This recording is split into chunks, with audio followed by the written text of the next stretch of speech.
She looked down at the menu, her fingers trembling slightly, and whispered the words that nearly shattered the fragile courage she had gathered all week. She said she could not afford this date. The restaurant lights glowed softly above them, glasses clinked in the background, and the world seemed to pause around her quiet confession. It was not embarrassment alone in her eyes. It was fear.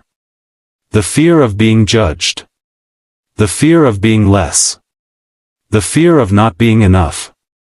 Before we go any further, if you believe in kindness, in second chances, and in people who choose compassion over pride, take a moment right now to like this video, share it with someone who needs hope, comment your thoughts, and subscribe to the channel. Stories like this deserve to be heard. Emma had almost cancelled 3 times. She stood outside the restaurant for 10 full minutes before walking in, clutching her small purse as if it carried more than a worn-out wallet and a tube of lipstick. She was 28, working 2 part-time jobs, barely keeping up with rent after helping her younger brother through college. Dating had never been a priority. Surviving had been. Across the table sat Daniel, a 34-year-old single father whose life had been split into 2 eras, before the accident and after it. Before, he had been a husband, a homeowner, a man with predictable routines. After, he was a widower raising a 5-year-old daughter named Lily, learning how to braid hair from online tutorials and how to quiet nightmares that were not always his own. Emma had met Daniel at a community book drive. He was kneeling on the floor, helping Lily stack children's books into neat piles, his patience evident in the gentle way he corrected her crooked stacks. Emma noticed him not because he was the loudest or the most confident, but because he seemed steady. Grounded. The kind of man who listened before speaking. When he asked her out, she hesitated.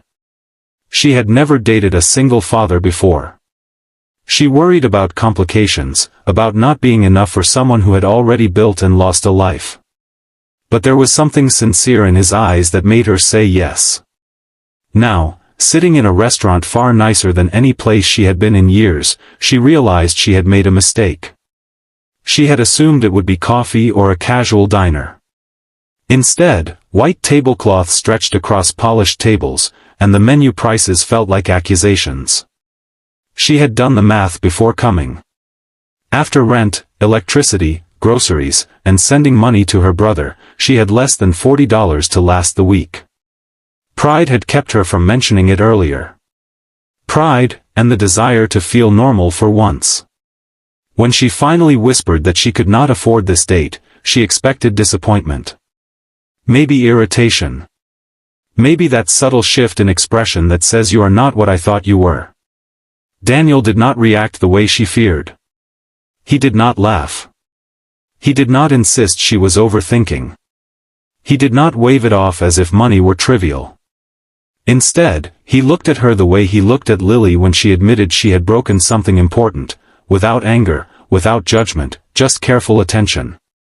He closed the menu and gently set it aside. Then he told her that he had not invited her to impress her with a restaurant. He had invited her because he admired her heart. He explained that he had chosen this place thoughtlessly, out of habit from a life he used to live, not realizing it might make her uncomfortable. And then he suggested they leave. At first, she thought he was embarrassed.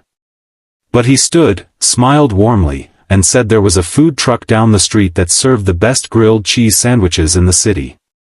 He said Lily and he went there sometimes on Fridays, and it had become their little tradition. Emma felt something inside her chest loosen.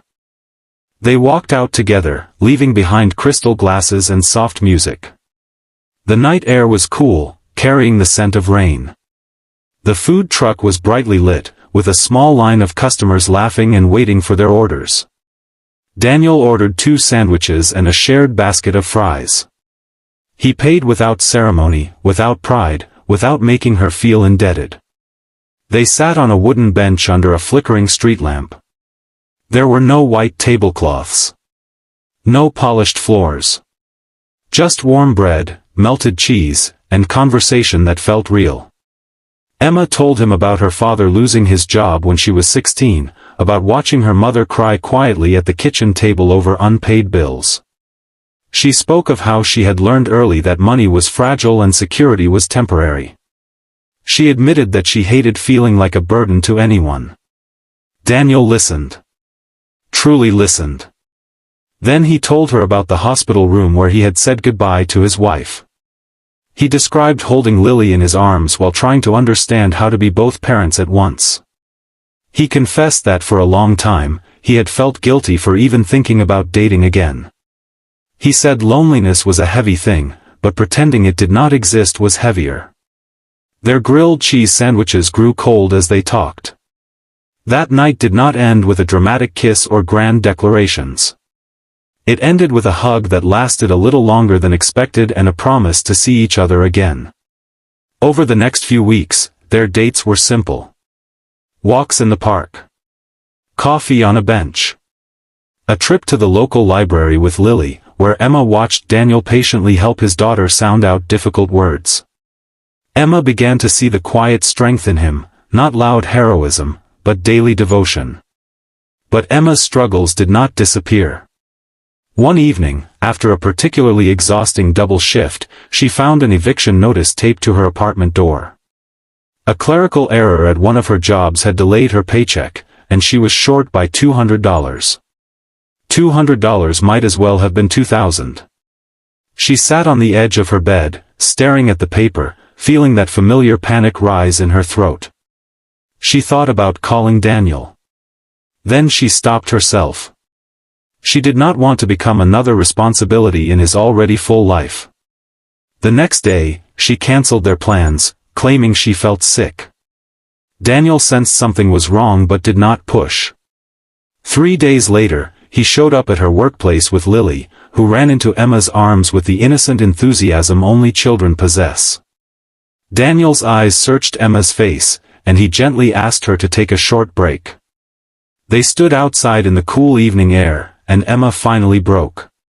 She told him about the eviction notice, about the delayed paycheck, about how tired she was of always being one mistake away from disaster. Daniel did not offer money. Instead, he asked her what she needed. No one had asked her that in years. She did not need rescue. She needed support. She needed someone to believe she could stand on her own without shame. Daniel helped her draft an email to her landlord explaining the situation. He sat beside her as she called her manager to clarify the payroll issue. He watched Lily while Emma picked up an extra shift at the bookstore. When her paycheck finally came through and the rent was paid, Emma felt a quiet victory, not because someone had saved her, but because someone had stood beside her. Weeks turned into months. Lily began asking if Emma would come to her school recital.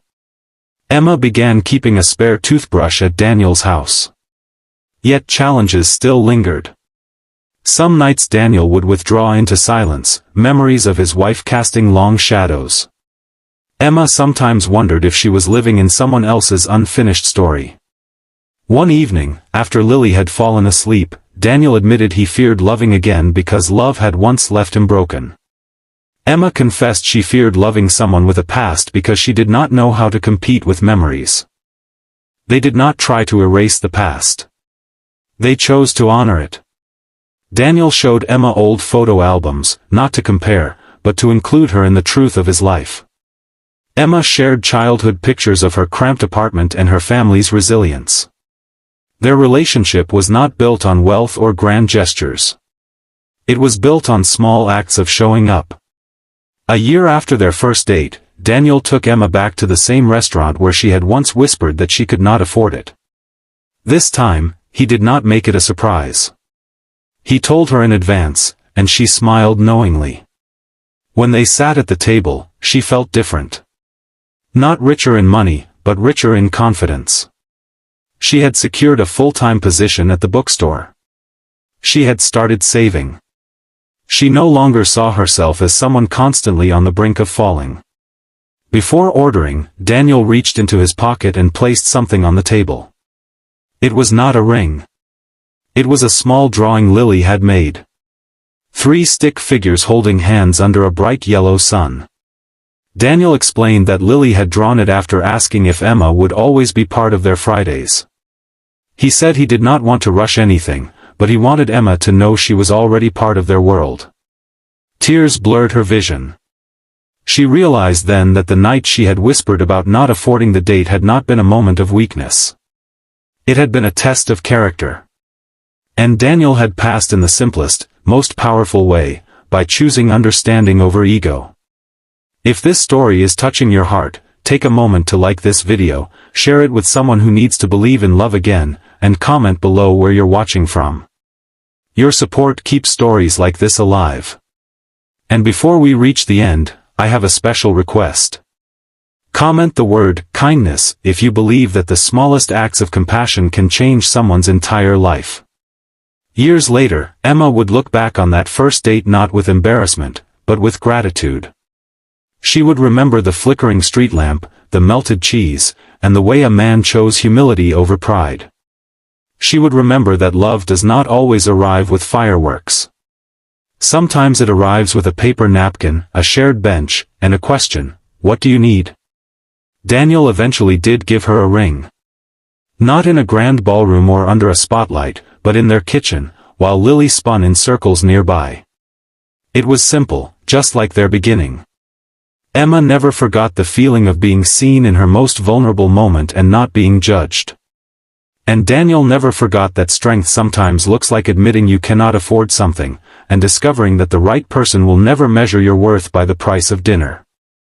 If this story moved you even a little, if it reminded you of someone who chose kindness when they did not have to, please engage with this video. Like it, share it, subscribe, and leave a comment sharing your thoughts. Your interaction might be the encouragement someone else is waiting for. Because in a world obsessed with appearances and price tags, the most valuable thing we can offer each other is understanding. And sometimes, the most beautiful love stories begin with the bravest words, "I cannot afford this."